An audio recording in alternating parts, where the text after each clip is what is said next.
घटनेच्या कलम 1 मध्ये इंडिया म्हणजे भारत हा राज्यांचा संघ असेल. या तरतुदीमध्ये देशाचे नाव आणि राज्यव्यवस्थेची प्रणाली हे दोन विषय आहेत. देशाचे नाव काय असावे याबाबत घटना समितीमध्ये एकमत होत नव्हते. काही सदस्यांनी भारत हे पारंपरिक नाव सुचविले तर काहींनी इंडिया हे आधुनिक नाव सुचवले. घटना समितीने संयुक्तपणे दोन्ही नावे स्वीकारली. इंडिया म्हणजे भारत. दुसरे म्हणजे जरी देशास राज्यांचा संघ म्हटले असेल तरी घटनेची संरचना संघराज्य अशा प्रणालीची आहे. संघराज्य ही संकल्पना न स्वीकारता राज्यांचा संघ ही संकल्पना स्वीकारण्यामागे दोन कारणे आहेत असे डॉक्टर बी.आर. आंबेडकर यांनी म्हटले आहे.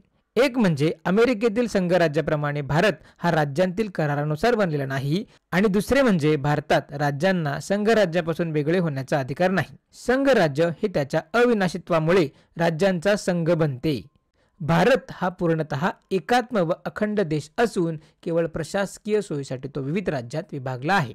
कलम 1 नुसार भारताच्या क्षेत्राचे 3 प्रकारात वर्गीकरण करता येईल. पहिलं राज्यांची क्षेत्रे, दुसरं संघराज्य प्रदेश, तिसरं भारत सरकार कालौघात मिळविल ती क्षेत्र.